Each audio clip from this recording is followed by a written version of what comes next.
flurry of activity at times, and a lot to read, review, digest, and comment on, so I appreciate all that.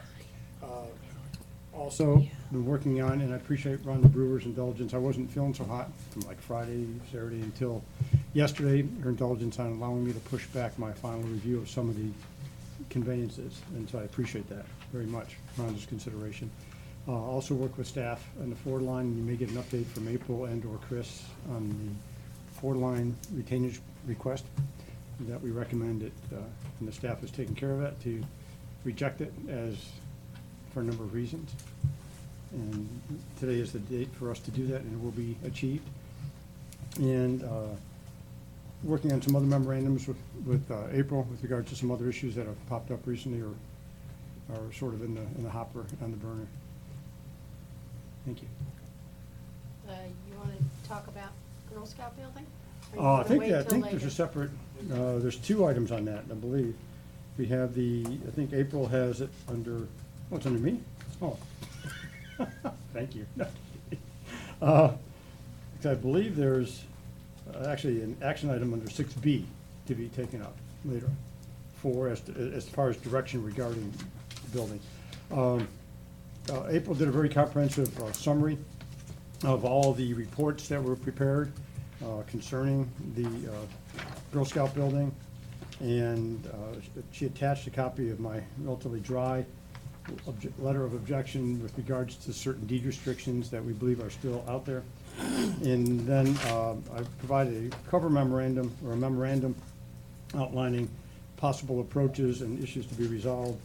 And if the board wishes to proceed with the transaction, the possibility of discussing, and we get that, I guess, under the action part, discussing with the Girl Scouts, extending the contract to allow those items to be addressed. One item, and I talked with Sean Ellis and Beverly Grady, representing the Girl Scouts earlier this week, and I meant to get back to them, but again, was under the weather off and on. And one of the questions was as to the PUD amendment. If we had a sense as to whether the neighbors would have any objection to any PUD amendment to allow it to be used for a district office. I said I did not know of that. Maybe April has a better sense, or some other board members may. If the church and I think Eagle Lakes, is that what's next door, the HOA? Pinecrest, and whether they would have any objection. And I told them I did not have a sense of that.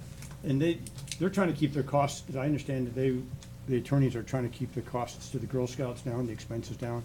And so the thought was whether or not they would pursue contacting the neighbors, or, you know, if we did not have a sense that they would be, I guess, not objecting to any amendment. But I believe that the deed restrictions is an issue in Lee County, the PUD amendment's an issue, so those are two issues that both relate to Lee County that would need to be addressed. Question, Margaret. If we didn't purchase it, what would be the use for which somebody could purchase it that wouldn't require any zoning or changes? What is it right now that's causing a need for us to change it? I think Tyler's analysis from the zoning is contained in the Tetra Tech report, and I think those issues would still be out there. Is that correct, Danny? Yeah.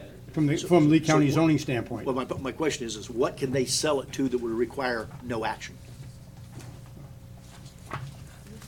I think anything that happens will require action simply because of the fact that the county messed up in the first place. So I don't know of anything. Tyler's probably listening. Messed up how? Well, as when they were going through the original development process, they didn't properly label it for what it's even currently used for. So as long as I think Girl Scouts was there, the county couldn't do anything.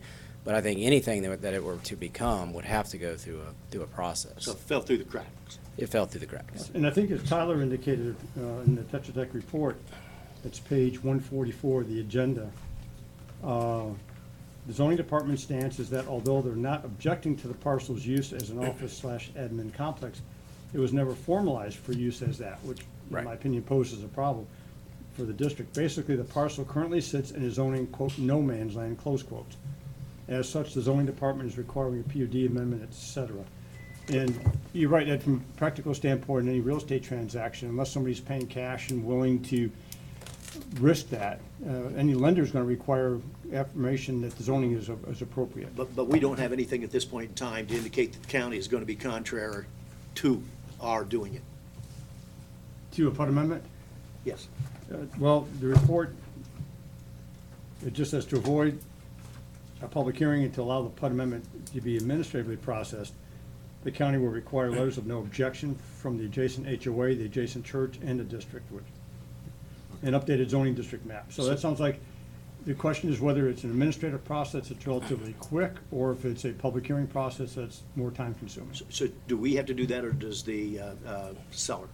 I would submit that right now, the seller would typically do that. The recommendation would be the seller, because no- if you move forward and bought it, now you're going through this process, and let's say you didn't get the favorable outcome that you wanted, now you're stuck with a piece of property that you're not doing what you want Well, with it. the two, I mean, we're dealing with two. We're dealing with Sechel's, Ed Sechel's neighborhood, that's Pinecrest HOA, and you've got property there, and the church.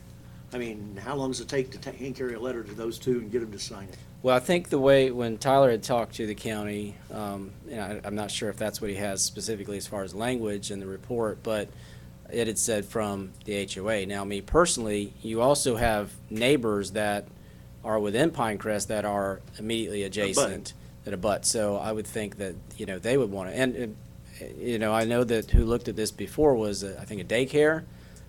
Personally, I would much rather a business, or, a government next to you than a daycare.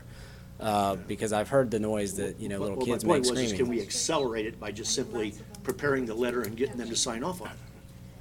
I mean, Well, that well, you seems to be- can. I mean, I don't know if we've even gone the route of talking to, the Girl Scouts, but that obviously would be the route to go, is to have it done before you purchase Yeah, it. get Yeah, it usually real the, quick. usually the seller engages those activities, and one approach can be, I mean, there's various ways to approach it. One is to, again, extend various timeframes under the contract and allow them to obtain all those approvals for X number of days, however long it would take. Or another alternative, but I generally don't recommend it for my public sector clients, and private sector clients sometimes will take the risk, is close and putting a certain amount of money in escrow to accomplish whatever zoning action needs to be taken. But if you're not successful, then you are, as Dan indicated, holding a piece of property that may not Can't be. sell. And in order to execute, we have to hold clear title, correct? In order to, To apply? yeah, I mean, the difference is, Well, one question is, under Lee County, as a contract purchaser, you may be able to apply. As a contract purchase, you Yes, may. You so- can't go and do it now. I would, No, we are a contract purchaser. okay, yeah, you are now. So if we get, one approach could be to discuss with the Girl Scouts extending the contract and allowing the district, as the contract person, complete. to apply for and complete the necessary PUD and work with Lee County to get rid of the deed restrictions. And that's one Get way. it done. yeah, I mean, we could easily just, I mean, we can engage Sherry Chapel, the HOA president at Pinecrest, directly, engage the church directly, and then Sherry would probably facilitate approval of the five or six houses. Cecil sits, Yeah, Sechel's, but the point Should is, I if buy you county, some coffee at Starbucks? Is that but if the deal? county only referred to those two, why kick a sleeping dog? I mean, that's a requirement, we could Yeah, contact. just go to Whatever, the, whatever the county requires, and they'll tell Be us. done. And I guess the question I don't know is the estimated time frame, assuming it's administrative. Yeah, I don't know. We'd have to find that out. But obviously, it'd be quicker than going through the hearing process. Yeah, so when we get down to 6B is when the board would take action, unless you move the agenda item up on that, because right now we're just under reports. The board could authorize, the staff and the chairman to discuss with the Girl Scout an extension of the contract time to allow allow the district to engage in the necessary process to, one, change the zoning designation, and to get Lee County to sign off on the covenants with regards to the use. And the Girl Scouts may want to say, okay, then you need to say you're accepting all other aspects, because we have the inspection period for the condition, we have the appraisal period, so they probably would want to have those marked off as being completed. And if the board is satisfied that the list of physical characteristics of the structure and property are okay. You're done. Based upon the inspection reports, we can then tell the representatives of the Girl Scouts that we'll take those off the table. As far as the appraisal value came in higher than the contract price, we say, we'll take that off the table. There are only two remaining issues. One is the PUD amendment and the title issue. So Lee County, I mean, that'd be parallel. You get Lee County to do both of those actions. And so when we get to the action item of recommended course of conduct, unless April, you have a different point of view, is to authorize staff to negotiate an appropriate extension, whatever the days are that, and Tyler may need to confer with staff on that, plant and zoning staff, Danny, to get an estimated time frame. I've asked them. Okay, and then add 30 more days on to it. To extend our ability to, Execute. to get that, and then if we don't achieve it by that point in time, then we can cancel the contract. And again, say that we're satisfied as to the inspection period, the appraisal period items. And if the Girl Scouts are not willing to have that extension, the only other choice the board would have would be to terminate the contract unless you wish to go ahead and buy it with the zoning issue still hanging and the Is deed there any restriction. objection from anybody to go ahead and move item 6B up, since we're already discussing Tony's memos and his thoughts? We can go ahead and move this action item up to now. Sure. I don't have any objection. No objection. Okay. I do have one question. So understand your recommended action. The one that I'm not clear on is, Danny, do we know what the kind of level of effort or the appetite from the county is on being able to accept this zone change? I mean, would they consider it standard and we could probably do it within X amount of time period? Or have we reached out to them? Yeah, we've talked to them. No, I didn't personally talk to them. Tyler did, and you know, they weren't concerned with this. Now, Tyler did just text back and said that if we were able to go through the administrative process, their estimate was about 2 months. So let's say 3 months, versus a public hearing, it could be 6 to more months. So we're saying to go through the rezoning process would take a minimum of 2 months? Is that what I'm understanding? Administratively, if we're able to do it That's administratively. after the submittal of the application. Right. But if we end up having to go through the public hearing, which means that if we weren't able to satisfy the requirements that they're asking for with having the letters of approval from the neighbors and those related items, if we weren't successful in that and had to go to the public hearing, you can expect 6 to 9 months. I mean, I would imagine we could expedite this faster than Yeah. the Girl Scouts So- side. But at this point in time, the only thing that we have knowledge of talking to them about that's the fly in the ointment are these letters. Yeah. No, as far as changing the procedure from administrative to a public hearing. Yeah, I don't know if That's there what were other appears from items or not. Tyler's- Yeah. If that's I the mean, case, let's get that going. Yeah. And again, for clarification purposes too, is, and this is something to help get those letters of no objection.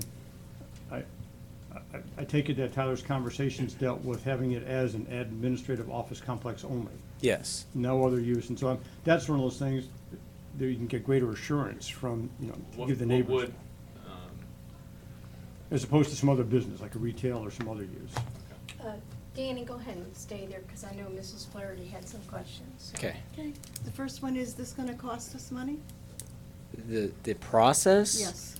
I would assume there's an Then I believe that the application. residents of Gateway should not have to pay for this process at all, that the Girl Scout or the sellers should have to pay for anything in this process, because it should not be a burden put on the residents. You're talking about the process of getting the signatures? Oh, well, No, the administrative Any- change, any- because. If there's a filing fee I or- think there's I recall a number, was it $1,500, April? I thought was a filing fee. Well, you're gonna have a filing fee, there are gonna be the soft costs of your Survey, staff site plan, time. maybe. Yeah, of doing some of these things, so there are gonna be some soft costs. I mean, that's, How was those addressed when we made the offer? I don't, They're not listed in there. I mean, obviously, they need to provide title. The contract is set up that the intended purpose is for an office administrative complex. And that's what gives us the ability, the district ability to say yay or nay going forward. So it's inferred that they will do it if it needs to be done? Well, that would need to be incorporated into any amendment. It's not inferred. In other words, if they agree to an extension to allow it to happen, that becomes a point of negotiation as to whether or not we would pay, this would pay for it, or they would pay for It it. sounds like we got to contact them immediately and get the answer to that. You had additional questions? Oh, I have lots of questions, okay. Okay, go All ahead. right. All the it's- repairs that have to be done should be put on the seller, and we should not be responsible for any of those repairs, including the landscaping, because it's in the title there, that they were supposed to be responsible for the landscaping, and they have not fulfilled their obligation. I feel the residents of Gateway should not be responsible for anything the seller should have been responsible for. And I don't think we should put this burden on the residents of Gateway. We're putting enough burden of other things on the residents of Gateway. I'm expressing. Only issue I have on that is if we accepted it as is. How's that sound? It's as is. Is that ZZ Top's? Yeah, model? it's as is. So I don't think we have a choice in that. Well, We you can- accepted that. Well, no, you have the ability for no reason to walk away. Well, yeah, I mean, so. yeah. But Or once you decide base your you want to price go- on the value of those items deducted. Correct, and So- that gets back to the analysis that performed by Tetra Tech. I mean, if you were to go out and build a new building versus renovating an existing building, because you'd have additional, I think you'd probably have to pay impact fees, correct? Maybe not, you might get a credit. Yeah. Maybe a change in use, and so you have a number of issues that come into play. And again, part of the direction could be, authorize negotiation and extension to allow whereby the district would waive the inspection, because you already have that, and if you're comfortable with it, that's your call. I mean, you say yea or nay. Waive the appraisal because you're satisfied with the appraisal.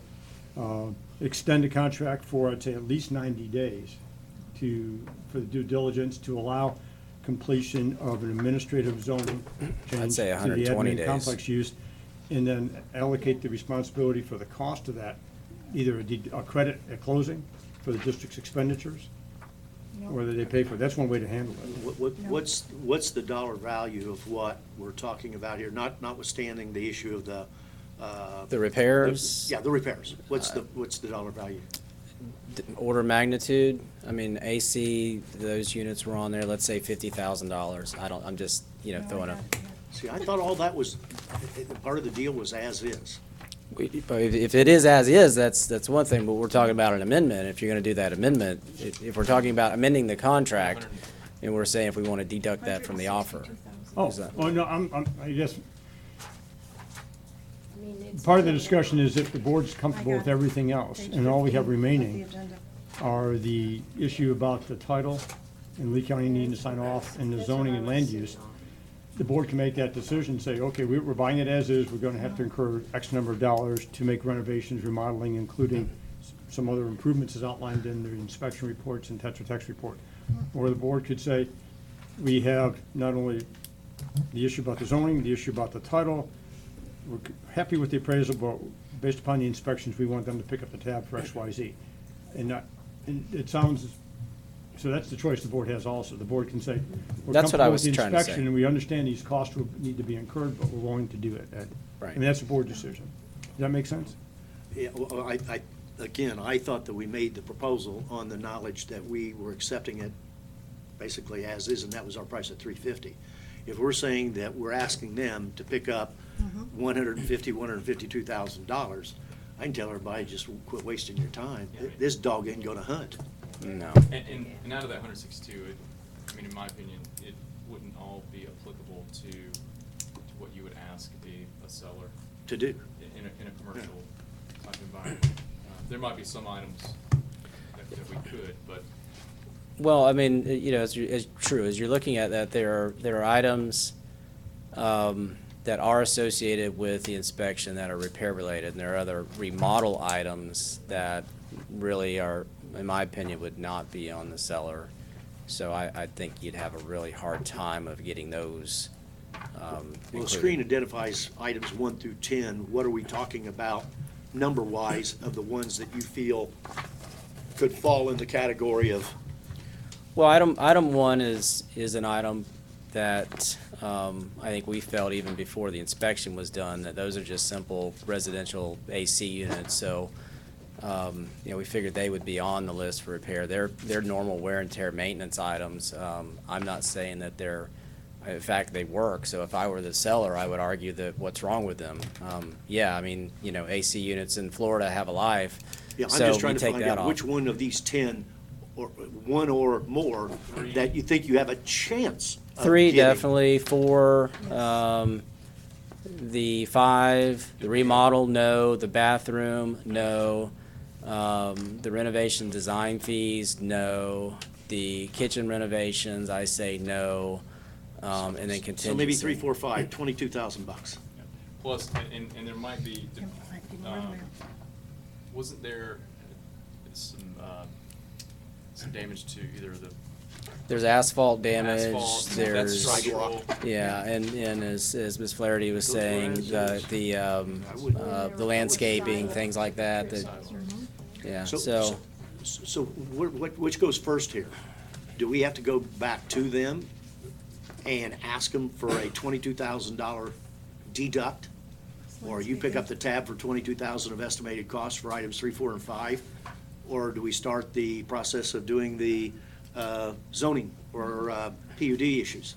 Well, you know, in these situations, Danny, I'm just gonna speak, when you're in a real estate environment and you identify issues, it's to the buyers, typically.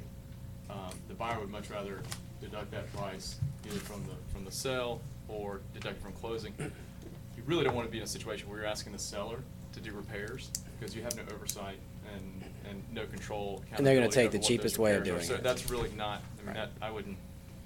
So you're asking them to deduct the You either price? deduct it, or if the dollar amount is not significant compared to what the benefit of the purchase is, you either eat it or you ask for a reduction. Those are only two options. Well, then would be the next deal, if that is indeed the case, the position we're taking, that we immediately go to them and say, hey, 350 is now 330, 328. Plus the cost of the zoning. I Plus the don't cost of the disagree zoning. with Kathleen, and this is a, If we're gonna do that, we better find out, because I think they'll tell us to go push a rope. well, I think as far as the zoning, I'm thinking about the deduction of what the offer would be, which isn't unreasonable, but I don't know how important it is for us to do that, to get the building. But as far as the zoning is concerned, no matter who they try and sell this property to, they've got to do that. And I don't think that should fall on us. I think that needs to fall on that's them. pennies though. I mean, you're talking a couple I'm $1,000. not gathering that being big ticket Yeah. item. $1,500 plus a little bit of time for a consultant to go do that work. What are you talking about? Less than $8,000? $9,000? well, you're talking about putting an application together, and as far as, you know, your upfront is gonna be talking to the church and doing that, and that's really something that Yeah, but didn't you staff say can survey? do. Well, I mean, you've got survey that's involved with, you know, the closing documentation. You're gonna be doing Alta survey anyhow, so, We already had that done. Yeah, I'm it's just trying already to been get an done, right, idea. What that's is what the we order already of paid for that. magnitude that they're going to be picking up to Yeah, let's say facilitate you're this? probably looking at 8,000, 7,500, So 8,000. maximum not to exceed 8,000 for the zone. So then they're $30,000 out. I guess, Dan, you mentioned a number of $50,000. Was that for the air conditioning? Well, no, before we saw this list, I was, you know, guesstimating as to what the repair items were. But like I'm saying, personally, if I were sitting on the seller side, I would not agree to the AC units because they work. Right. No. So, I mean, I think it would be in Gateway's interest to replace them because I think they're on their last legs. But essentially, if I were the seller, I'd say, why am I paying for this? They work. So, no, I was saying that wouldn't be part of it. So I'm agreeing with Ed's estimate of the 22.5 in that range. So 30 when you consider the cost of the, going through the, Yeah, I think we get Zoning clarity process. from them that they're willing to take and pay for those three items, which we estimated 22.5, and they absorb the cost of getting the zoning related, or whatever you call it, resolved. So Really, the revised contract, in my opinion, based on just numbers, would be 320, would be. a That's renegotiate- 30,000. Right, that's 22 plus the 8 that we're gonna put in for the zoning. Or if you Well, treat those differently. he says they'd have to do that anyway. That would be typical. they would incur that Zoning, anyway. we would Well, have we're to taking the survey- 350 and we're taking out essentially $30,000, so you're talking about You could do it, 320,000. okay, same thing. So that's what, I mean, So it's a 22 for the AC? 22 for the mold, the roofing repairs, and the exterior side improvements. That's 13, 22, 50, and 6, 3, 4, and 5. and I would label it probably as external structural. Where are you at? I'm seeing the numbers are 1 through what? 3, 4, and 5. Okay, numbers 3, 4, and 5. Thank you. And then add in the 8,000 for the guesstimated cost of the For zoning. zoning, and tell them that our deal is that 320, and that And handles that's as these. is. And that's as is. Well, and two, the caveat would be that the closing would be dependent and contingent upon the actual ability to go through the rezoning process favorably. Absolutely. Yeah. Oh, yeah. I would yeah. figure that would be Yeah, yeah, obvious, yeah. but. Mrs. Flair, you had a comment? Oh, yeah. Thank you, Chair. Okay, the mold thing is estimated at 6,000. That could go up a lot more, because once they start taking things apart, it could be a lot worse. And second, I'm gonna repeat, we should not go for the, title or whatever change that needs to be changed. That should be the seller's responsibility. I don't think we should do it. It is not something we need to do. It We just is said their- that. Yeah, but He you're not included saying that. that. No, You're he saying just you're said taking that. the money off, but they still. 6 one, half dozen the other. Yeah, but still, they should take that responsibility and do all the paperwork. That should be all in their hands. I mean, the reason why I would recommend that we take it is I just think we have better ability to execute within a timely manner. Because I do think timing is an issue for us. And regardless of who pays for it, well, it's not regardless, but we are asking them to cover the cost for that. So I mean, ultimately, I think your major concern is the cost that's associated, and I think we're covering that. Who facilitates is almost secondary. Yeah, Yep. and if I may, based upon my conversations with their attorneys, I have a sense that the district has a better sense of the community than What the needs Girl to be done. Scouts do. Yeah. I mean, not a knock on them, it's just that they don't have a presence here in Gateway. Yeah, So I you're think it would pretty be more expeditious and beneficial for the district to pursue it. Yeah, I think we got a But better the chance. sale would have to be contingent upon us receiving Oh, absolutely. Oh, yeah. that from the county, that Yes. change from the. Two things, that, they're changing the PUD, the county disclaiming any interest in the covenants. And the one sort of complicating factor is the expiration of the timeframe is, it's, I agree with Danny, 120 days. it's May We need to give 14th. time. We have to say yea or nay by May 14th. That's before our next board meeting. So the question becomes, when we get to the point of what the board's action would be, if they are not amenable to all these changes, do we send a termination letter or else we're locked in? Yeah, the mold remediation, just so that I understand, that was my understanding that that's what they found, and that was what the estimated cost was to do it, correct? Doesn't matter. No, why not? Yes, you're correct, but what Mrs. Mold? That was an estimate that I Yeah, well, I mean, the question though, and I think what Mrs. Flaherty is saying is that once you get in there, you don't know, but that was an estimate, so I mean, But I mean, it was an know. estimate based upon somebody doing an examination. Well, the inspector, right, the inspector did their inspection. April guesstimated as to what that level would be, so it's not an actual proposal by anybody for mold remediation. It's just a guesstimate. It sounds like to me then we might, We need a deeper dive. we need to have that a little bit more tied down. I thought that was based on an observation made by them. No, I agree. I mean, Kathy's That's point, got to be more detailed. It's a good point. When you are talking about mold, it can get into a bigger deal. So that's definitely one area that's where you deeper dive there. In that area, so if we need to send somebody else Just out. just a comment, April White, your business manager, they did not provide a proposal, and so I simply researched mold remediation on the internet and read some articles about it, and basically, they don't know how pervasive it is until they get in there and start ripping out walls and actually peeling layers back to see where this stuff is. So I took a high estimate of what the average remediation is costing, just based on Will they give our us the general authority to research. do that? Excuse me? Will the scouts give us the authority to go and do that for doing our due diligence? As far as starting to peel back their walls? To find it? Well, I'm assuming somebody saw something that led them to believe it's Yeah, there. there's some pictures. So why wouldn't you be able to do that and explain it to them? We found mold, we want to find out the extent of it. Yeah, we can. I mean, that's common sense would say do Let's that. see what we have. Because if that gets out on the street, they'll never sell that piece of property. Bear with me. That's right. So I'd say what we do is I'm assuming somebody found mold. Yeah, there's pictures. Somebody found mold. Yeah, So if they found mold, then we should take, in my opinion, take the next step. And it was, And go to the Girl Scouts and say, we got to get the extent of this determined to know what our damage is here, or better yet, your damage. and it was my understanding by review of the report that there wasn't anything excessive Yeah. noticed in that report outside of a building being vacant for that period of time, that there was nothing excessive. But he's only saying that based on what he can see, not what he's done any further. Just have him wherever it was at, pull a panel off.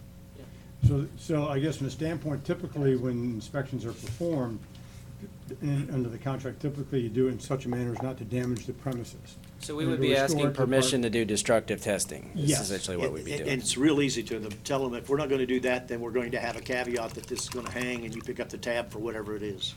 We're gonna have to And, take an and estimate that'll drill. that'll blow the deal. So permission to perform destructive testing of areas identified as mold, right? Yeah, If we're we probably gonna have to feel- be a little bit more specific around destructive testing, I mean. Where it was found. Just go where it was found. I don't know what we're talking about. Are we talking about at a foundation? Are we talking in an attic? Look at page 63 of your agenda. You can go to 63 there, Chris. And there's another Maybe, one. Tony, the language might be, you know, second In level 663 and 65. testing or something that, I mean, there has to be some parameters on, 64 too. if they come back in, they're not gonna come into all of the drywall being peeled back and the roof, you know, Yeah, we let me have see to if I can happy find medium. a term that's Okay, it's reasonable in base, the that's, industry. one's baseboard. Photo 9, area, water staining was observed on the, that doesn't mean mold. No, that's It's not a it. thing to check, Photo but 11. looks like it's all baseboard. Be easy to get behind that and do. And, There is gonna be some destruction, but whether we do it or somebody else is gonna do it, nobody's gonna go in there and buy that thing cold turkey. It's not gonna happen.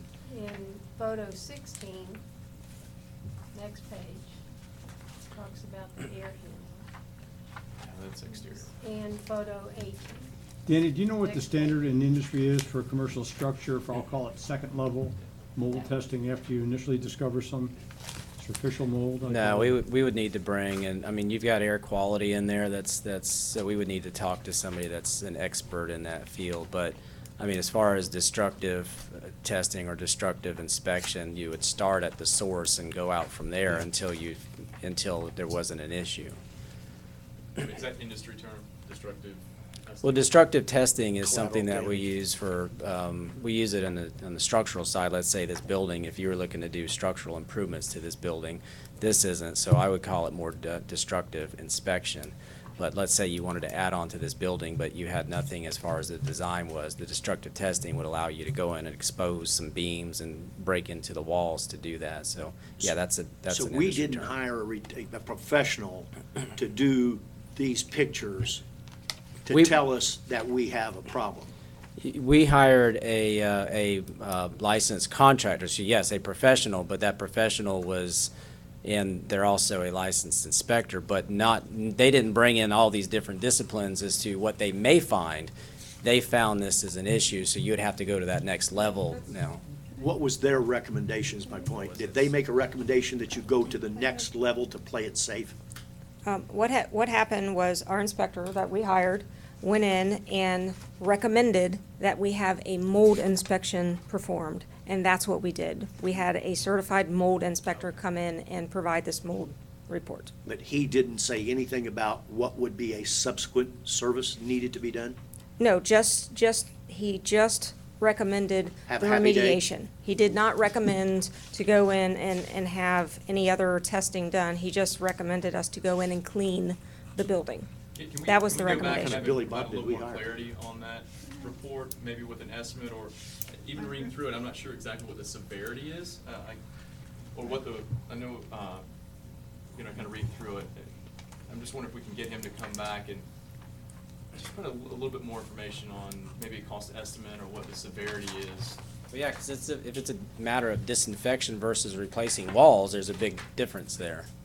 Or if it's, black mold versus. Right. Well, I think the first thing is that I'm just sure that when I see this, he's gonna wanna come back and say, hey, I don't have radar vision, I can't see through here, so, or x-ray vision, let me, do some, tearing out these panels and see how bad it is. So I think we gotta get permission from them to do that. Oh, yes, yeah. I mean, we're flying the seat of our pants But otherwise. even if he comes back and says, hey, this is pretty typical, this mold might be isolated here, or if or we should go to the next level in order Yeah. to increase your confidence. I mean, he might say, look, this is pretty standard stuff in these Yes. buildings that's been vacant for this long. I doubt very seriously in the inspection that I did that I saw any indication that you'd have extensive or a larger amount of mold. We just need a little bit more direction. In your Yeah, I think if we can professional get that expertise- clarification, because if it's moisture mold and it's nothing more than putting kills on it, that's, 50-gallon or a $50 gallon of, kills paint, Mrs. that's a lot Flaherty, different. you have Thank you. comments? Could I have everyone turn to agenda page 58? Yes, Thank you. All right, page 58 says, and I didn't even go, I'm not going through all the rest of it. All right? It says you have to remove the drywall from the floor up 3 feet. Continue removing building materials a minimum of 2 feet beyond any visible mold growth, water damage or water staining. Underneath it says molds are everywhere in the environment. It goes down and said, based on these initial site visits, cleaning and decontamination work should be completed by trained workers utilizing a written specification recommendation protocol. And if you go down, they want to use the high-efficiency air filter machines, should be used throughout the project area. Okay? So to me, there could be a lot more than we're looking at on the surface. The only thing that scares me about that, Kathy, is that I've been down this road. If there was something that they see they can make a buck, they would have had a contract back to you saying you need to do the next step. They didn't do that. I think all they're doing is playing it safe and telling you what could happen. But I agree, if we have places where mold was found, then we explore to see the extent of it, what the extent of it is. And if it just continues to keep going, then we're into a whole different ballgame. But I can't picture any professional in this business that would have, if he saw a problem, wouldn't have wanted to take this to the next level and say, hey, for 5,000, 8,000, 9,000, whatever the number is, I'll take this to the next level for you. There is no even any inference of that. But I think we need to do our due We need to do our diligence. work. Yep. Because- First, get the verification that they will allow us to do the destructive testing where we observe mold. And if it takes us further, then we go back to them. So the thought is the first step is to, I guess it's a multi-pronged approach. One is, say that we have questions about some lingering issues, the zoning, the title, and then another mold. We'd like to have an extension of time, 90 days. 120, I think, is what Danny said. 120, okay, I'm sorry, I missed that extra 30, sorry. To pursue the addressing the zoning and the title issues remaining, because those are both Lee County issues. And we would pursue it at our cost and change the purchase price to $320 to account for certain remedial action that needed to take place. And also, we would extend the inspection period as to mold only. And indicate that that 320 is inclusive of an initial budget of only $6,000 for mold treatment.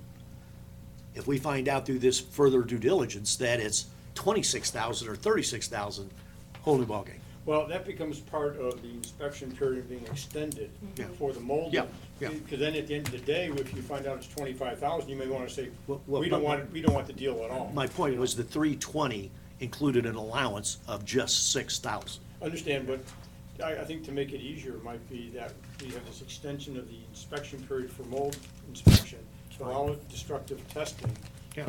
as recommended by a professional. Then if we're not happy with that results, then we can terminate for no reason. attorney recently. Do we have to put the price revision in at this time? Or can we Yes. just- We do? Okay. Yeah, because you don't want to have to go back and try to do it, otherwise we have the price set. You'll know now real quick. Yeah, I could go with that. And so just to get a sense that the board's comfortable with all other aspects of the inspection and whatever renovation, remedial actions need to be taken, except for additional mold testing of I'll call it destructive testing nature, which there is a term for that. Actually, and there's some agreements allow more intrusive mold testing, I'm finding. And to change the purchase price to $320 to account for the cost of the district pursuing the zoning matter, as well as pursuing, those items 3, 4, and 5. 3, 4, and 5. And, I think Mrs. Flaherty has other yeah, I items. mean, again, if that's the board, okay, thank you. We're good to that point. Yes, I filled it on my pages. Go ahead. Well, most of it was the mold, okay, and, the electrical repair, I believe on agenda page 30, that's another $4,500 in electrical repair. If it's not safe, then that's another amount of money that should be considered. And if you're gonna put in to the gateway is going to pursuing the zoning matter in this, motion, I totally will, I think you're totally wrong.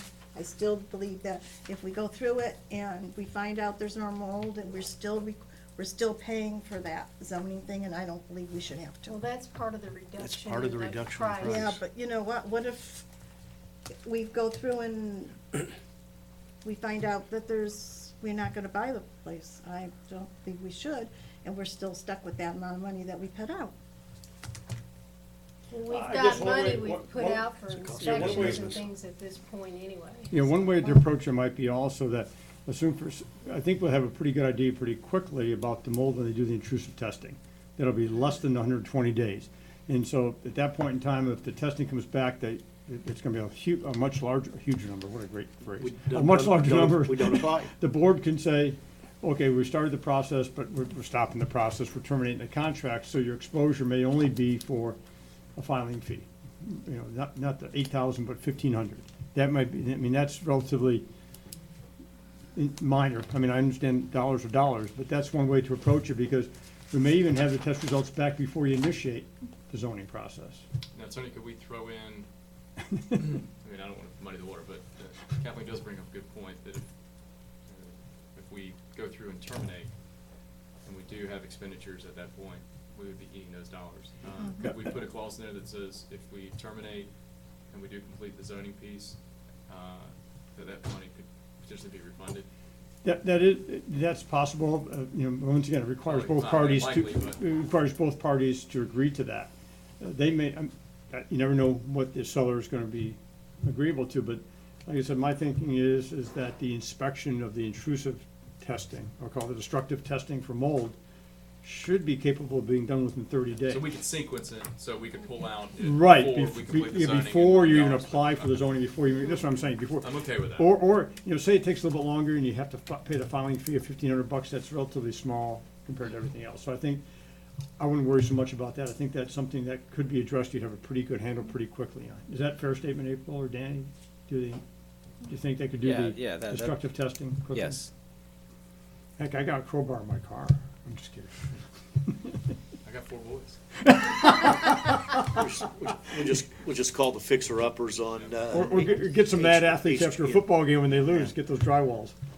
So what else do we have to do to make that? I think, So we have to get them to agree to that we can do the intrusive testing. yes. Yeah, that's gonna set the whole thing Destructive up. testing, yeah. They come back and say, as is, it means as is, then And we have a it's, problem. we have a problem. Yep.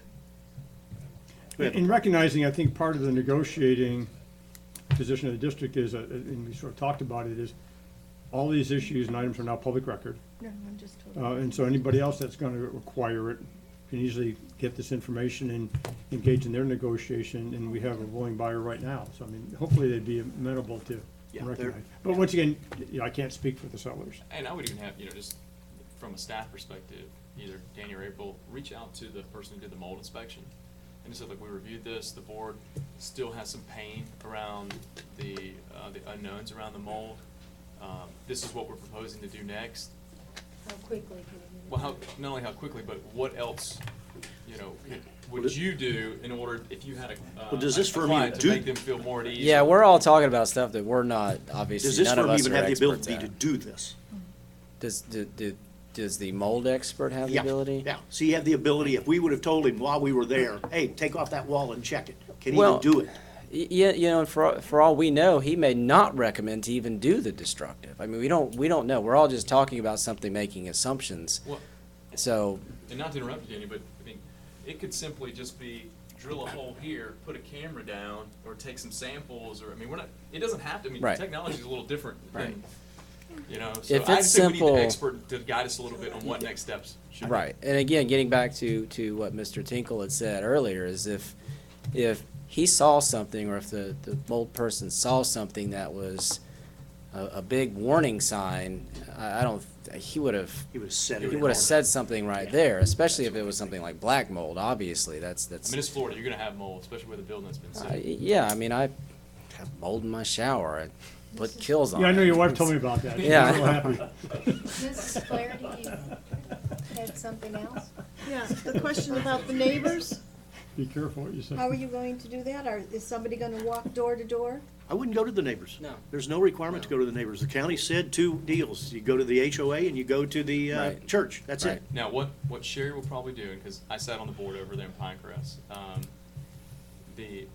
what I would request is we go directly to Sherry Chapel, the president of the HOA, tell her what we need, and then the board will either make the decision, probably include their management company, or they could take it upon themselves to go and get sign off of the impacted neighbors. But from our responsibility, it's within, what's within the zoning criteria, which is get permission from the HOA and the church. I think that board would do what they feel is necessary. Right. But I would say that's not our responsibility if it's not called out. Do we need a motion to Yeah, memorialize everything that we just said? well, we need to, yeah, and just to be clear, if you want to articulate what you think. that- What, since you were taking notes, once you. Taking notes and crossing off. Once you read what you think Okay. you said, and I'll make the motion. That the board authorize the staff to negotiate with the Girl Scouts representatives to obtain the following: one, amendments to the contract to extend the contract period for the inspection period for a period of, say, 45 days to perform mold destructive testing. And so therefore, we, with the mold destructive testing, that the district will waive any appraisal condition, and we're satisfied as to that. The district will apply for the zoning change and extend the time frame for the due diligence as to the zoning and title matters for a period of 120 days in order to satisfy itself as to the zoning and to the title. Revise the purchase price to $320,000. To accommodate those 4 items. And not even, well, yeah, and that's the rationale for it, but the contract wouldn't say why. It would just say Okay. it'd be $320,000. Okay.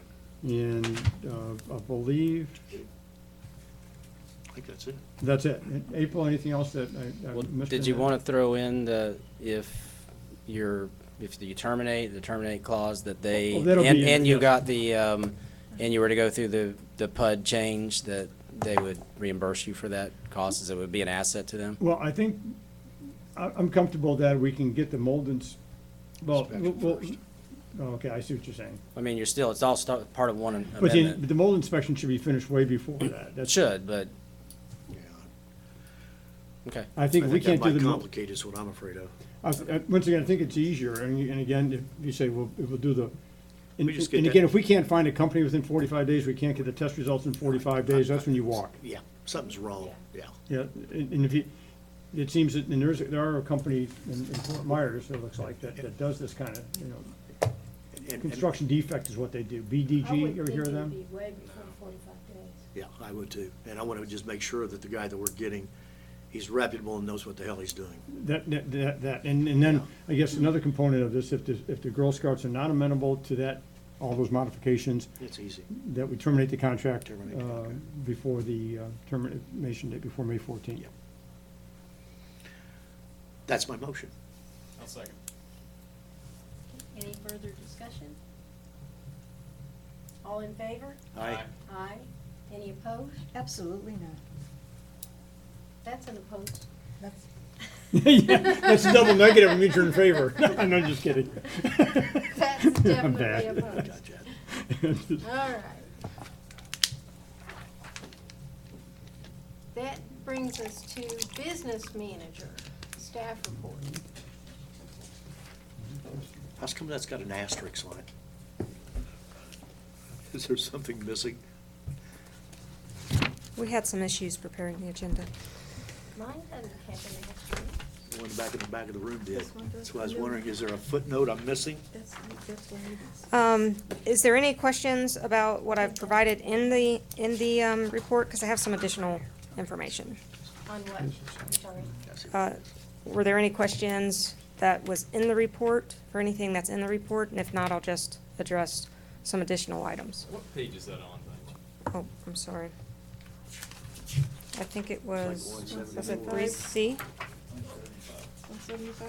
174, 75. April, I have some things that are in there that when you get done, I'll go over with you. Fly is a pain. Yeah. I'm not ready to lose. While you guys are looking at that, I could cover, we are I'll see if I can get them on the way We are back. just about complete with the RV storage audit as far as our paperwork. We're one down today, receiving some paperwork.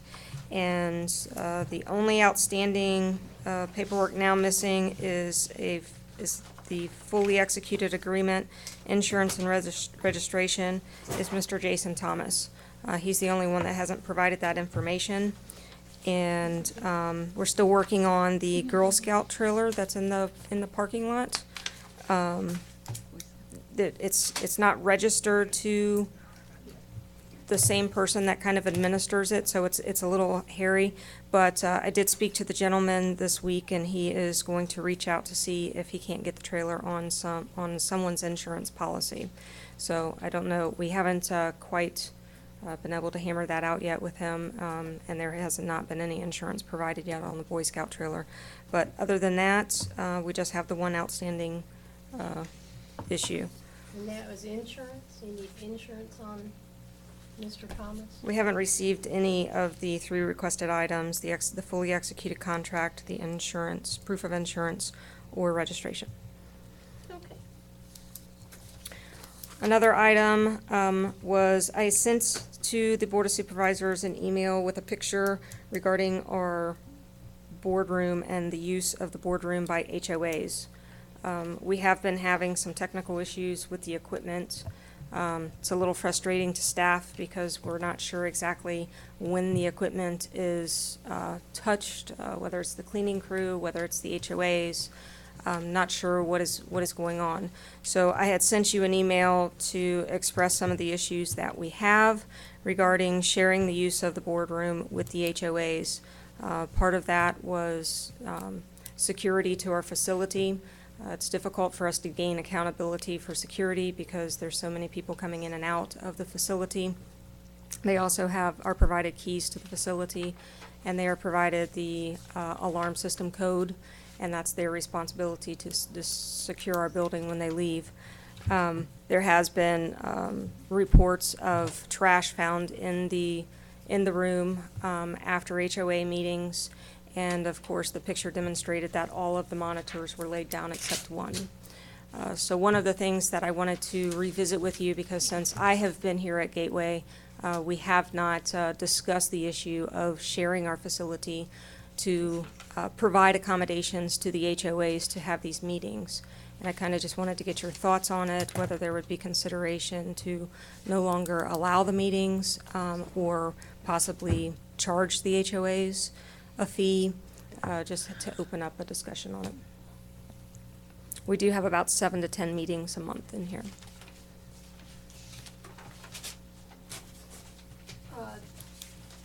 Ed, you might be able to answer this this question. The question I had was, you know, this building, what did they do before this building was available to them? Because I know that the CDD supervisors used to meet over at the church. Where did the HOAs meet before they started using this building?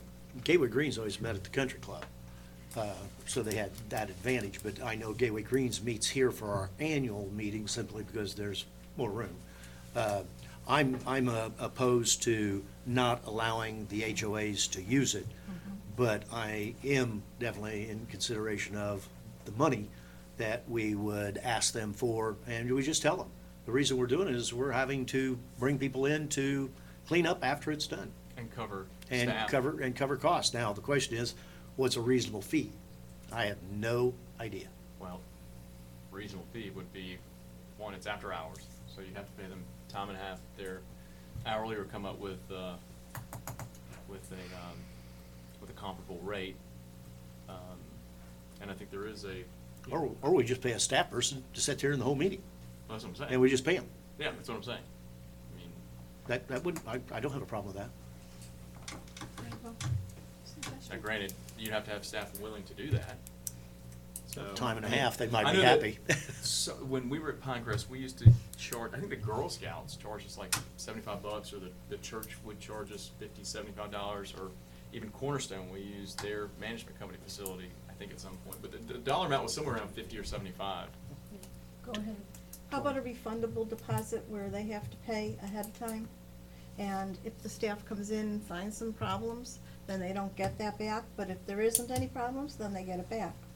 I think for use of the facilities, because not, you know, we've got more than just 7 HOAs in the community, and these are the people that are using it. So I think to charge an actual usage fee for use of the room to cover costs, and maybe they wouldn't be setting the monitors down and causing problems with the cables and that if they're having to pay to use the room. They'd be more. But don't they pay with their taxes? This is the building that they pay for. But you've got a lot more people paying for them to be able to use the room than the people that are using the room, so. I don't know if use of district facilities is part of what your taxes pay for. Yeah, and I'm Right. not sure when it was originally conceived that this was conceived as a community meeting place. Yeah. I don't recall that. Our problem is we don't have a community master association, and they don't really have anything. But if we would have two people, or have somebody here, $25 an hour times 2 hours, $50, mark it up 50%, 75, backdoor right into what you were saying. So $75 seems to me to be a reasonable They can number. budget for it. And they can budget, yeah. I think 50, 75 is absolutely reasonable, and that would give staff the ability to have control, some The- oversight, so you're not gonna have any. The one thing, and because I've done it, is I don't like at all giving out the code. Or the key. It's a Or huge the key. liability not to have And what someone we do from is staff drop it here. off, we drop it off out in the box. At least that's what our HOA did. We drop it off, but I just don't like that idea. It's having somebody here, they lock it up, they do all that, then we know that when they leave, they're clean, and we don't have somebody to, if something would happen where we have a real big problem, you know what we're gonna do? We're gonna get this. They did it, you did it, not worth it. I look at We it have from a- somebody here, pay them, and we'll be done with it. From a risk and liabilities perspective, and I don't expect someone to sit inside this room. I expect them to sit somewhere where they have visibility of the door, because anyone can come around that front door, hop the desk, and have access to whatever information. So I think it's, from a liability risk perspective, we should be doing that regardless. I don't have a problem with Yeah. that. If the board's inclined to adopt fees and charges for use of the facility, we have to advertise a public hearing. It's not the complicated rulemaking one, but it's a 10-day notice, put in the paper with a schedule of fees and charges, so. Well, and I have on the, hopefully on the agenda at the next board meeting to bring back, because we've talked about revising the soccer fee schedule, and that I needed to bring back a draft for consideration for the rulemaking process. So maybe, and I've got some other fees that we're looking at, so maybe I can just bring it back at that time. The authorization to advertise for public hearing in June. Tie it all together. Okay. Right, Makes sense. okay. I can go with that. When she brings, Yes, go ahead. when she brings back, could you bring back the dog park fees?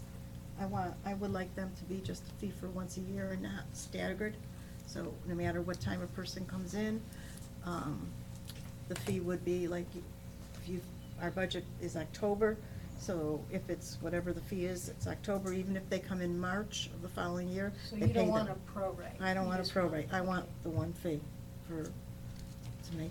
I didn't know we prorated use of dog park. I believe the dog park fees is a monthly fee, or is It's an an annual fee? Okay, And so it's you're saying an prorated. annual fee and don't prorate. So if somebody came in November and they had to pay the whole annual fee, then that would just deter them and come back in January. Mhm. But we go from budget to budget, I believe. I think it's,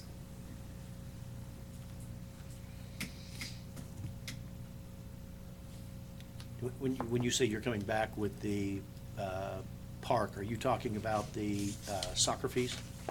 Yes, we had briefly discussed that, like paying for the lights, and Yep, so we. yep, I've got lighting I know to that's talk part about of a on bigger that. process, I believe, for the rulemaking and the public hearing, but I was just prepared to bring back a draft of what it's actually going to look like for approval, so we can move to the next step. I agree with that. Okay? All right. At the last board meeting, I believe it was the last board meeting, we talked about Stony Brook parking issues. We got the signs approved, and so we started looking at ways to enforce it, and I just wanted to give you an update that the HOA does have an agreement with the Lee County Sheriff's Office for enforcement, and all as the Lee County Sheriff's Office is indicating is that they need direction to enforce the signs. Do we have an agreement with the county sheriff's office? The HOA does. I think we need it.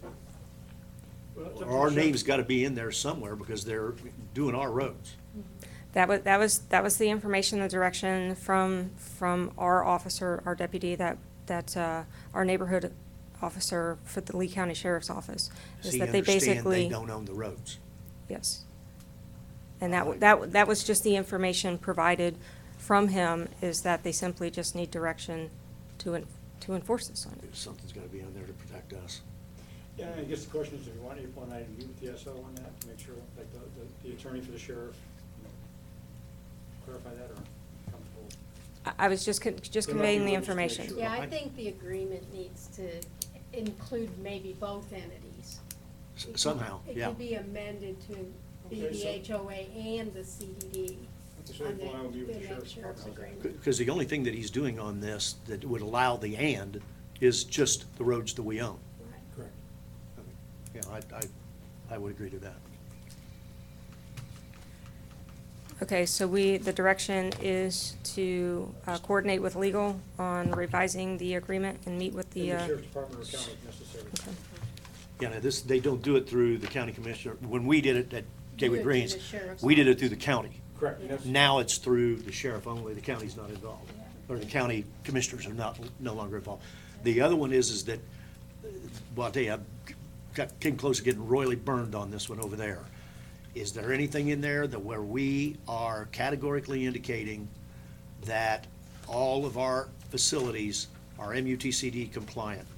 Because they put that in ours, and I had a real problem with that. We I had don't had think that so. excluded. Well, we'd have to see what they have, because they may have updated the agreement since the original agreement. Yeah, just make sure that, if that terminology is there.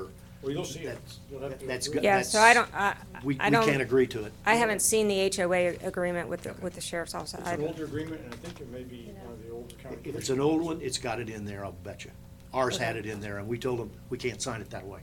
Okay, so do we have, are we saying we have that on file, or do I need to request that from the I HOA? think we have a copy of it, of that older agreement. I think it's from 2003. Typically, what they do is they identify all the streets. You have to physically name all the streets. The most important part is, that regardless of what's there now, it's a matter of what you Okay. need to have. Just make sure that we're covered on that we Okay. don't, we're not Well, you'll agreeing come- We're you'll to gonna come it. be before you anyways. rewriting Okay. it, so. Oh, you'll see it, yes.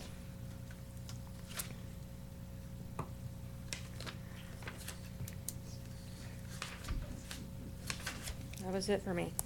Okay. You Couple had of- some Yeah, questions. the Griffin Drive street lighting, we talked about that at the,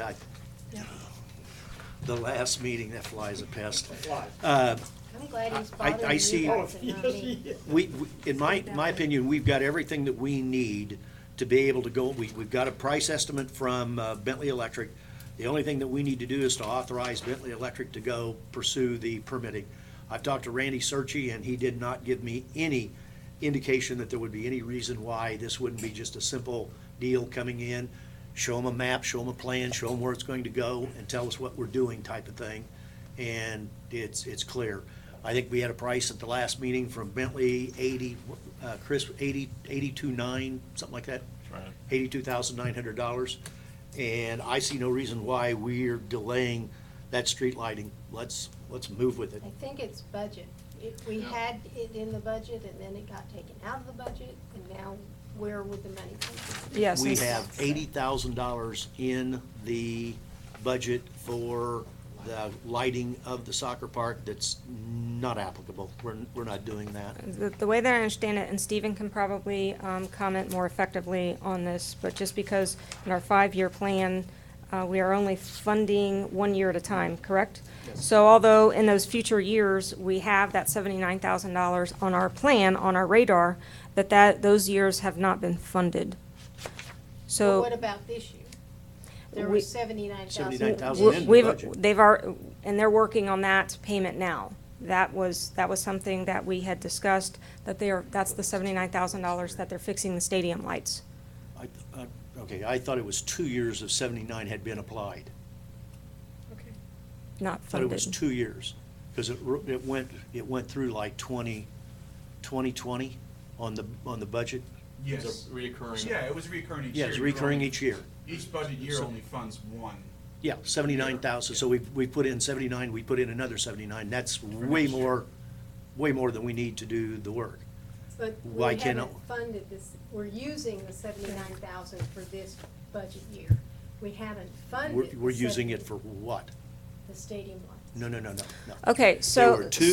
There were two work orders that were granted, and I believe Tetra Tech worked on those, and the total, Chris, when we met with him, I forget what the number was, 103, something like that, 103,000. He had 2 purchase orders, to work orders.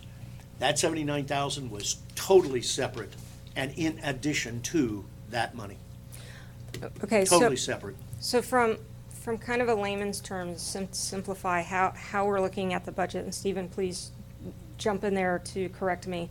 The way that I understand our budget, we have not been funding a capital improvement program.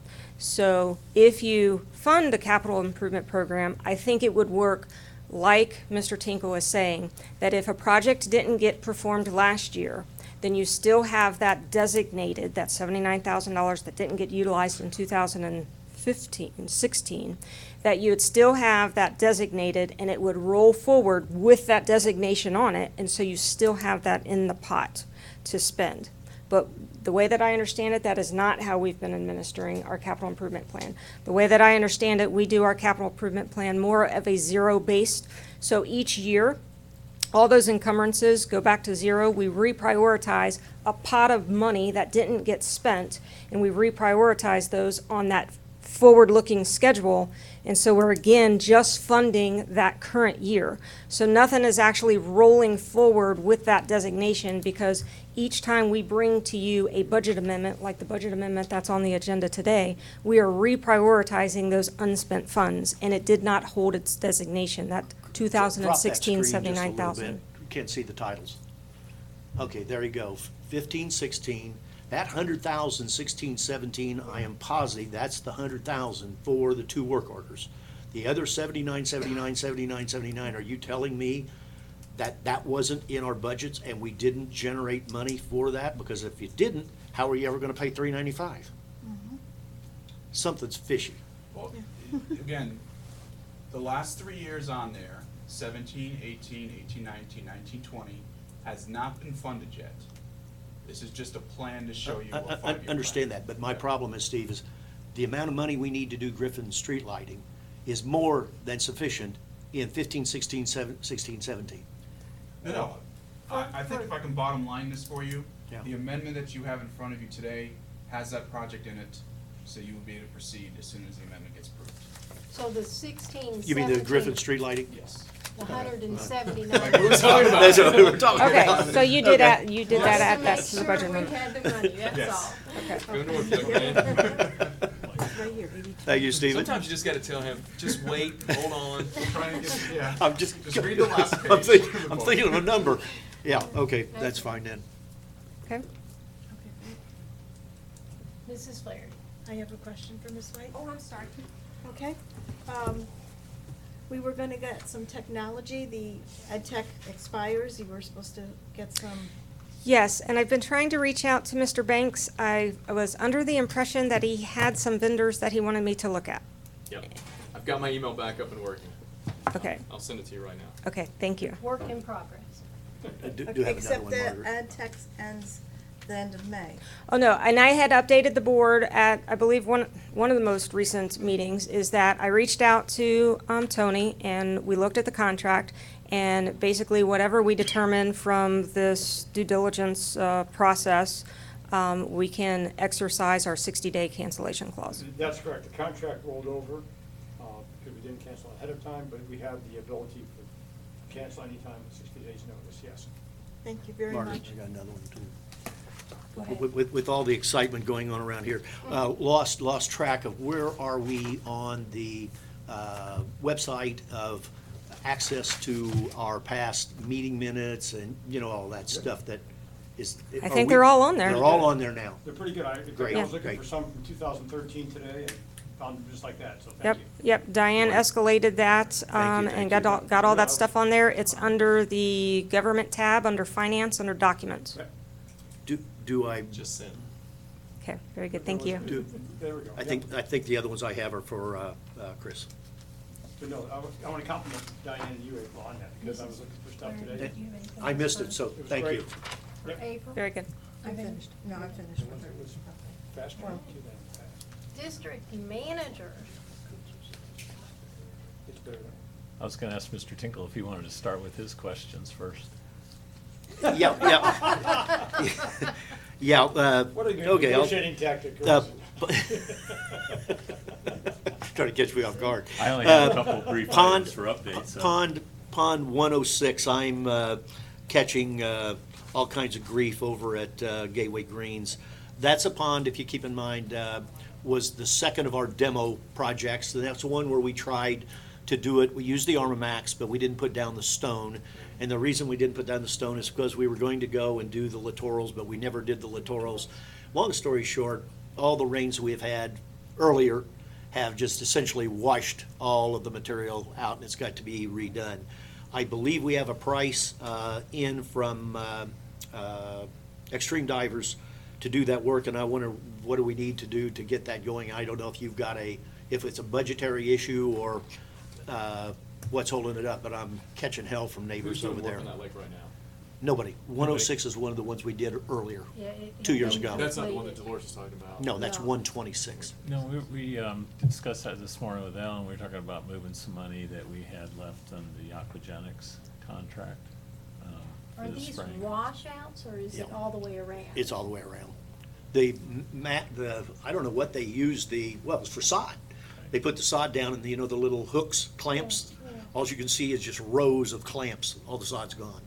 They didn't use the coconut matting there, No. Ben?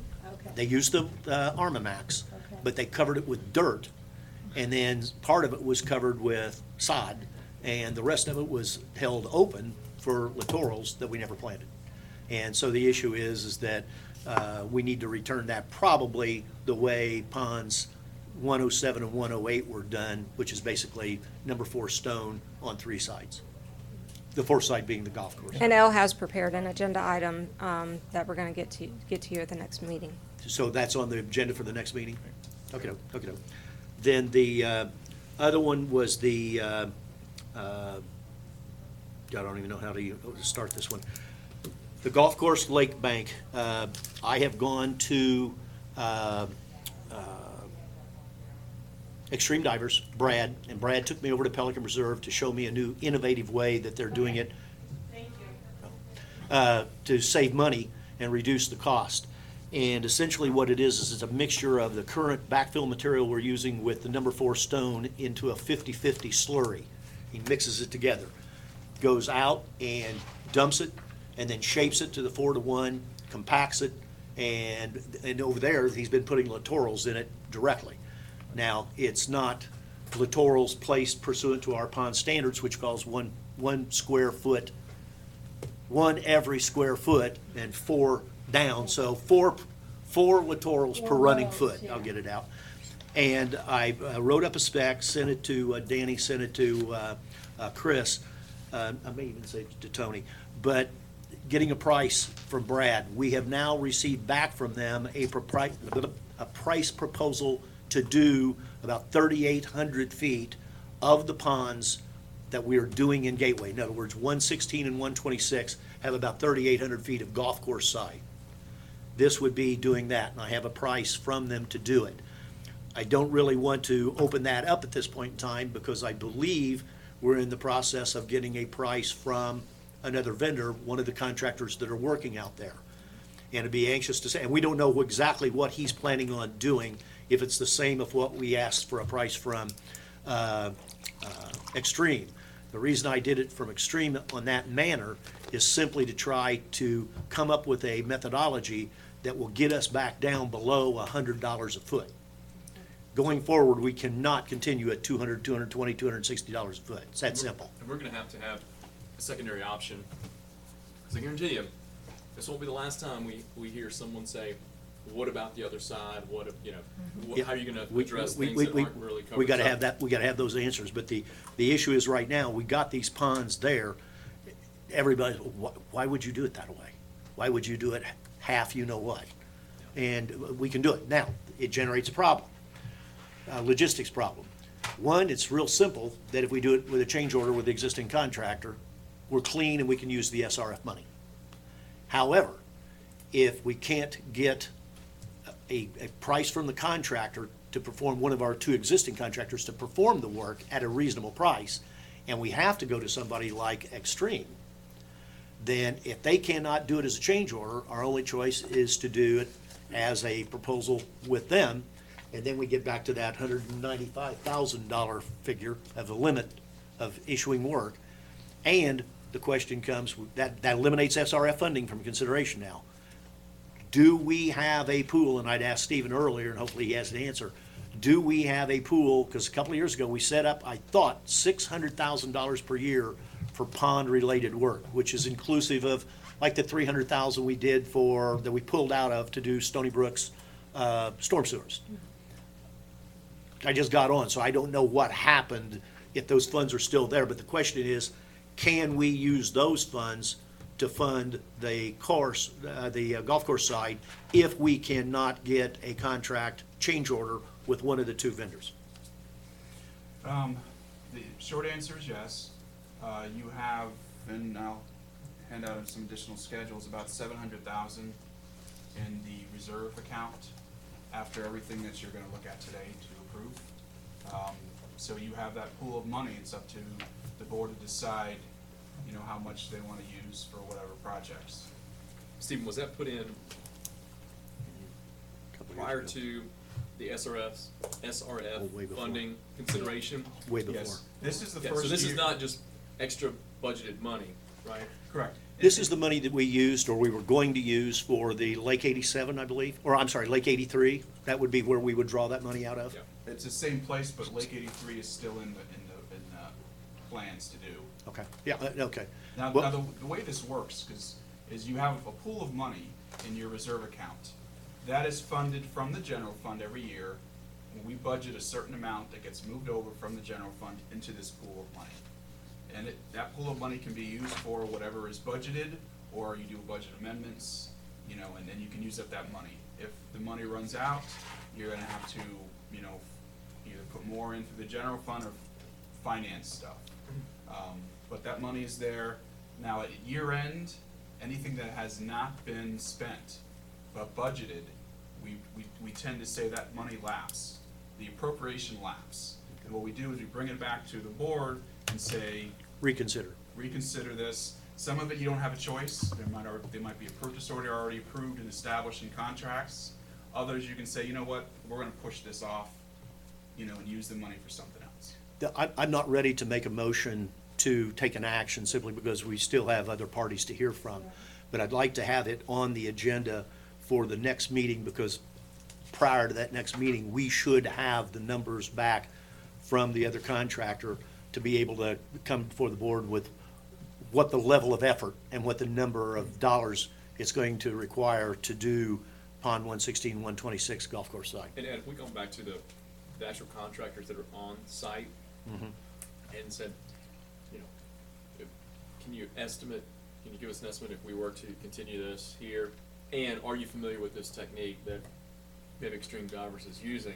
I mean, with the idea that if they're estimating X, I would imagine or hope that the existing contractor would be comparable to that amount. Yeah, so as to not get, Abby at Metro is certainly aware of our issue, and he knows that we can't continue the dollar value on non-golf, or on non-residential sites where the erosion is not that significant to justify the Armamax and the big expense. So I don't want to put words in his mouth of giving him a spec. I want to see what he comes back with in the way of an innovative approach, solution, and then we compare the two. It may be that they both have the same thing.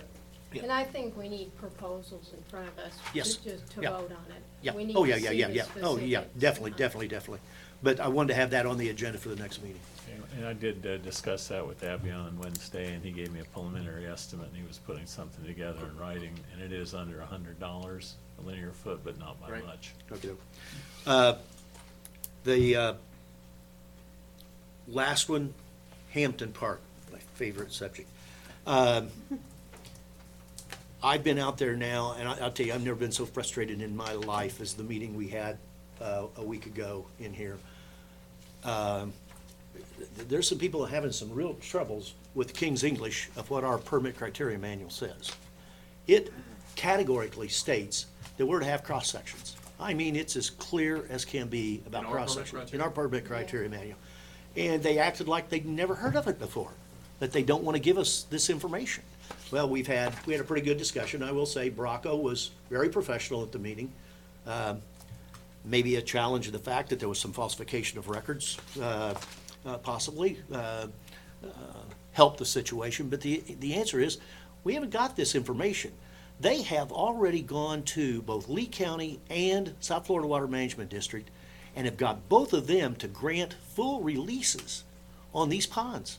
10 of them. We don't have a clue of what the heck's going on, and we are the ones that have to say it says Haynes before we accept it.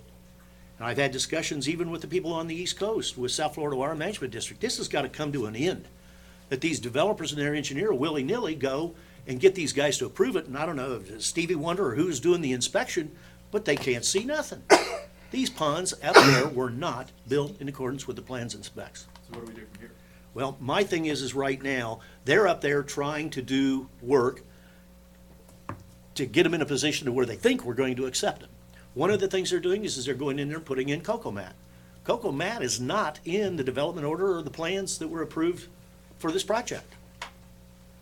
They think that we're gonna buy this stuff, is what they think. But the big thing that I'm concerned about is that I went up there and went over to Jim's Pond, because it's easy to get to and a nice place to park, to look at the littorals. And I know enough about the littorals to be dangerous, but I can read the set of plans. Behind Jim's house is a 36-inch storm sewer. And on both sides of that, about 25 to 30 feet, are 400 littorals and 28 what they call wet type trees. There's one tree. One. We need to take, and I don't know if how Chris wants to do it, but if money is needed, and that's why I'm bringing it all up, Chris, because if you need money, I'm ready to make that authorization or motion. We got to get somebody protecting us to go out, take the plans on those 14 ponds, and I don't know what we got, Danny, 5, 6, 7 wetlands over there. Look at these things, come back and tell us what has to be done before this gets further down the road, because the people in Hampton Park are sitting there worried that they're gonna get dumped on this deal. I certainly don't wanna have 14 more ponds named Hampton Park added to the 64 that we're spending up to $20 million to fix. And I thought And with we need to know what it is. I thought thought with South Florida Water Management, we were supposed to be in the loop on these before they got approved. Well, the kid that I was I mean, talking to. honestly. I think you're correct, I think that was, and I think, Danny, you meet with them every now and then, or still, or not? I know Danny was meeting with them. Yeah, we still meet with them quarterly, for the record, Danny Nelson, Tetra Tech. We still meet with them quarterly. This wasn't one that was on our radar, but going back, this issue came up several years ago in Pelican, and to this day, we have not accepted the ponds in Pelican. Now, we were successful previously in Pelican when WCI tried to go and certify all of the lakes there, and that was right in the midst of the 2011-2012 when the issues popped up from the heavy rains we had in 11, and we did all the inspection, and we did have the notification from the water management district that they were that WCI was pursuing. They were certifying all of the lakes. And we sent them, I drafted a letter and we sent it to them that, wait a minute, time out before you allow this certification, you might want to know of these defects. And they immediately sent a letter back to WCI and said, you need to correct these defects. And to this day, WCI has never even responded to that. So that we were successful in that case. I thought we were supposed to be getting communication We- from South Florida when, We are on a list. I don't recall, I'm not saying it didn't, but I don't recall seeing this certification package come through. But they send an email out. You have, I think Tony's on it, I'm on it, I think Tyler's on it, Ed may be on it. I can answer that. I asked that question, and we categorically are not on a mailing list, period. You go on, and if you're on the, what do you call it? the You sign list up that on the we're e-permitting. You're good, but as far as Gateway CDD getting a letter to the operating district manager or whoever at that time indicating the action they took, nope, they're not sending it to us, and neither is Lee County. Right. Neither one. You know, and I think I had a Conversation with Ed, we've talked with Lee County in the past, primarily it dealt with in the past, we were talking about utility connection fees and trying to coordinate development services. And we also had conversations with them in the past about the county releasing subdivision improvement bonds, and we had the same conversation with the city of Fort Myers about the city releasing subdivision improvement bonds. And please let us know when you're doing that. And their attitude was those bonds run in favor of the county and the city respectively. It's not your business. Basically, that's what we got. That was many, many years ago. We asked for coordination. They said, no, we don't want to mix and match. And so that's why the district started that bonding process, what, about 3 years ago? Yeah, about 3 years. Because the county and city were saying, we have our process, and we're not keeping these monies for you, we're keeping it for us to improve facilities. Here's what's interesting, and this is why I'm really concerned about this. Their plans call for, and these are newer, they call for either a 4-to-1 slope or a 6-to-1 slope, okay?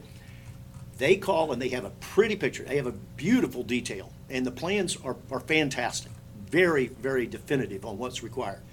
They go to the control elevation and go up 1 foot of depth, and they go down 1 foot of depth. So at 4-to-1, that's up 4, down 4. They have zone A for the upper 4, they have a zone B for the lower 4. That's where littorals, and they're named by type of plant that's go in the zone A and to go in the zone B. You go over there and go around the 14 ponds and look where the littorals they have are located. They're down 5 feet underwater. They're not even close to matching the plans. And my concern is that I don't want them coming in here and they're gonna scream like a pig under a gate because the fact you guys are holding us up and all this, and we're gonna get into a war. I'm just soon go out, get it, identification. If the word is a punch list, we prepare a punch list. It might be a punch book, but we identify what's wrong in these ponds. And it might be a blanket statement. Nothing is correct per the deal. But somehow officially get out to them because they're holding pieces of paper right now and they've already flashed it in front of me. We got county approval, we got state approval. So that leads me to my question. So if there is an approval process, I would imagine there's a criteria that the county and Florida management would have to approve, say you've met this criteria. If we don't believe that's the case, why are we not going back to Lee County and Southwest Florida saying you need to validate your approval because we disagree, and That- if that's- that does seem true, That's a problem. don't we have some legal action? we When, can- when the guy goes out, the inspector, this is Lee County, I can't say for South Florida Water Management District. And in fact, the guy was dealing with the South Water Management, what was it, Ducote? Is that his name, Danny? Ducote? Yeah. Find out he quit after last week. So I don't know if my deal got to him or what, but he quit. The issue is, he's out there, you know what he's looking at? He's looking at, and he tells me this, he's a young kid, nice kid. I'm looking at structures. The structures in Hampton Park save the overflow that dumps into the main 60-inch, 54-inch pipe. They're all underwater. Do you have a scuba suit? How'd you check them all? Well, the engineer told me everything was done right. Give me a break. Yeah, and They're not checking anything for us. And to that point, I think, So- and Danny can back me up or refute it, my understanding is from past communications I've had with South Florida and past experiences is that they're, typically, the engineers are certifying the structures unless it's other aspects of the permit are specifically mentioned, there's little boxes you mark off. And so the issue about slopes is typically not addressed, and typically South Florida has not been sending out field inspectors unless requested by the entity that wants They to did. take over the permit. My experience what in the happened. past is absolutely what you're saying. They do not look at the infrastructure internally. They rely, and this is, I think, exactly what they told Ed, is that they rely on the certification. If they look at anything, they're looking at the outfall itself. And I How in asked, the world can you approve and- something if you don't see it? They can approve the structures, and that's Yeah, what they do, structures, you know, yep. and one other aspect of it, too, getting back to the question, and I may be I'm just pulling up the permit criteria manual, and I think this is where, getting back to the conversation about us doing a punch list, and it's page 2-6, Danny, when it talks about final acceptance, it's by the district, this is prior to, this involves inspection of drainage, water, irrigation, reuse, and water systems, so it is drainage. And then it says developer notifies the district in writing when the systems are ready for final inspection. A punch list is prepared by the district inspector, identifies the items. Tony, what happened on that is we did that. We've done this We a did year that, but ago. what they come A up year with ago. is that the list was so extensive that They didn't wanna do it. they didn't want to sit and take and do it. well, So we that's- never wrote, and that concerns me. I'm not aware that we ever followed up of saying something about, you said we don't need to do it, and this was Chris Bertram, the engineer for WC at the CI at the time. As I understand it, talking to Tyler, he said we're gonna be sitting here forever, writing down all these lists, so they just said, we'll go fix it. I don't know if we have anything to memorialize that happened. Well, They to- fixed it. Well, I guess, but the manual goes on further. They will repair them, replace them before final acceptance is given by the district. Yes, so two things, as far as where we sit, I mean, obviously, the Water Management District has accepted certification. I'm not sure what, if anything, we can do other than draft a letter to the Water Management District, again, asking them that they notify us in writing, which they've said in the past that they won't do, they don't have a mechanism for that. But we can definitely let them know there are these deficiencies. We do have to sign off. Just because they're certified doesn't mean that we have responsibility from water management. We have to accept them as the operating entity, and we literally have to accept that. So we can draft a letter right now to the Water Management District saying, look, you've accepted this certification, but as just so you know, there are multiple deficiencies that we have reported to the developer a year ago even, and they have not made those repairs. That you've accepted that certification. Just so you know, we will not accept these as the operating entity until these deficiencies are corrected. Danny, part of that might be also, I guess, when you point that out, you point out how it's not in compliance with South Florida's permit from the slope and everything else. Correct. And my understanding is, I don't think they changed it when they revised all the manuals. Well, in compliance think- with either water management or their development But order. I think the permittee is responsible for compliance with all permit conditions until the transfer occurs. Yes. Here's And what. so, and that gets back to WCI and to South Florida, saying they've certified this component. We've inspected, it's not in compliance with the permit specifications. And under your rules, South Florida, they are responsible for the system to come into permit compliance. And that's why we are not accepting the transfer. Here's what really I think that's a- gets my goat on this, is they not only give them this letter, of which we didn't get a copy, but attached to the letter is the form that we have to sign accepting these things for operation and maintenance.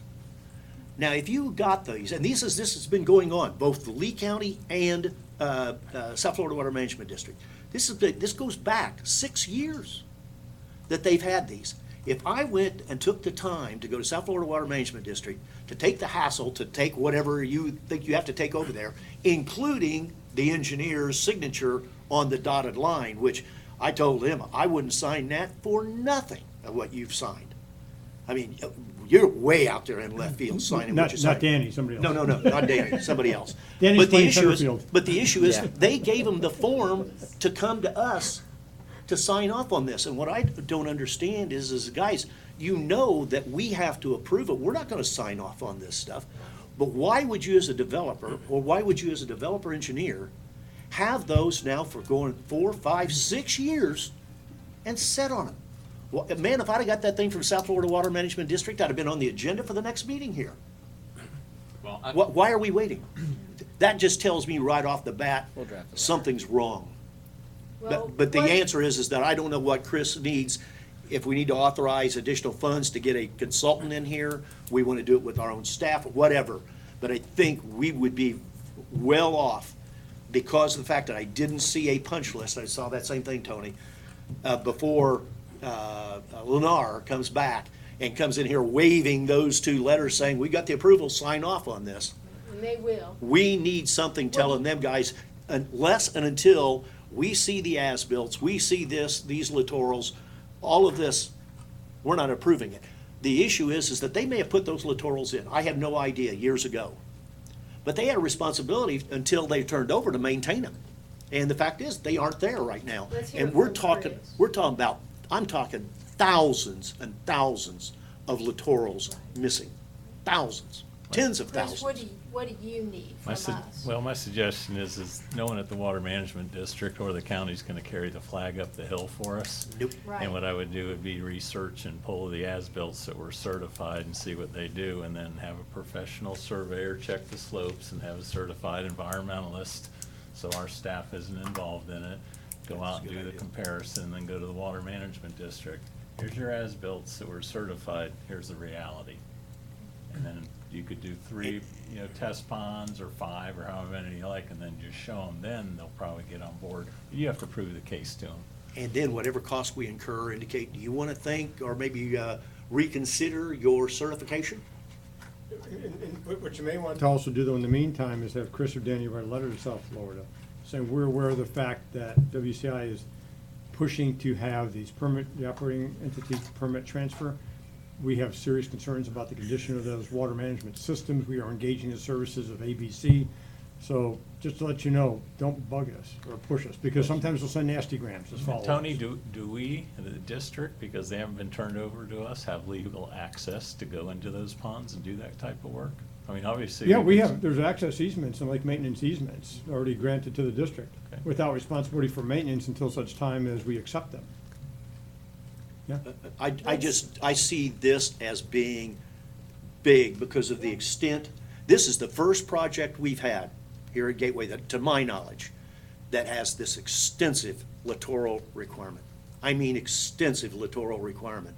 And the last thing I want to do is we accept that and then have Lee County come right back with the same inspector that couldn't see his nose out in front of his face, and then issue non-compliance letters to us because they weren't put in right. And for the record, the Lee County has in essence done that to us before, Yeah, they have. Yeah, once burned, you know the where story. they've approved something and then 2 years later they come back and get us. So you have that direction. They have Do done that, that. we'll pick the ponds and wait till they finish doing their work, and then go out and do the evaluation and. Oh, yes, and the wetlands, because me and Environmental wetlands, I and don't know that engineering. much about them. I'm gonna call for just a 5-minute break at this point, and then we'll Before come- you do that, so before we put this issue to bed, one thing, I'm almost sick of talking about WCI and WCI Lennar and the issues that we've had. So whatever we need to do in order to take some action here is great. I mean, I personally am not even willing to approve any transfer of any WCI requests from here moving forward until all of our issues are resolved. That's just my personal position. And then also, if it comes down to permit criteria, we've talked about them before, and Ed, I'm you've gonna made talk a about statement that, hey, if it's not in our permit criteria, we cannot hold people accountable. let's make sure. Fix it. Let's fix it. Let's get on it right I'm now. gonna talk about that. Um, Well, the other one, just along this line before we break, this one got me. I got sent up the ladder over to the East Coast and talked to a gal named Elizabeth, and I lost her last name, but she called me and we played phone tag, but I finally got in touch with her. She says, you know, something else is really bothering me over here. She says, your file is thick. And I said, okay, what are you talking about? She says, we have just a lot of cases opened in Gateway. And I said, could you be Wait, who was referring, this South Florida Water Management Okay. District? Here's where this is all headed to, and I believe it's gonna come to a head very quickly. They wanna know why we're sitting here at Pelican Preserve and we got 50, 60, 70 ponds?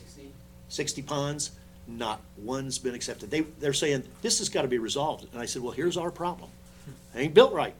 You know, we're not gonna do it. So why don't you get on our side and we'll both go after them to get this corrected? This is nonsense. This whole thing is absolute nonsense. This stuff shouldn't have been allowed to ever happen. Well, Those guys need to understand. That's why we haven't accepted the ones in Pelican Preserve. Well, the thing is that we gotta put them on some type of a notice, but I think this meeting, she wants to come over and have a meeting, and she wants Melissa Roberts, she said, if you wanna bring the, engineers, that's fine, but when I mentioned bringing the attorney, they got been out of shape on that, so. No, you'll what, be you know, excused, but- no, what happens with South Florida, whenever an attorney on one side gets involved, they have to get with their counsel, and that's a scheduling issue. So anyway, we just left you out. But No, that's anyway, okay. the I mean- issue is, this is the tip of the iceberg. We've got all of that mess at Pelican Preserve is right behind this. And I think, I agree with Doug. It's time the tail's wagged the dog long enough. We gotta get this stuff But straightened out. real quick on that, South Florida Water Management District head, and Danny, correct me if I'm wrong too, has run hot and cold with us. In the past, they were antagonistic, then they finally realized we weren't the bad guys. And now it sounds like they're becoming sort of neutral or antagonistic again, or? And that was when they understood we were having problems. They Yes. said they were gonna keep us in the loop. Yes. And obviously that didn't happen. Yeah, Well, we have a friend in the Water Management District right now, so. okay, Good. 5 minutes. Okay, oh, I bet not. I'll say nice things then. I think We're that, sticking I with think the that line.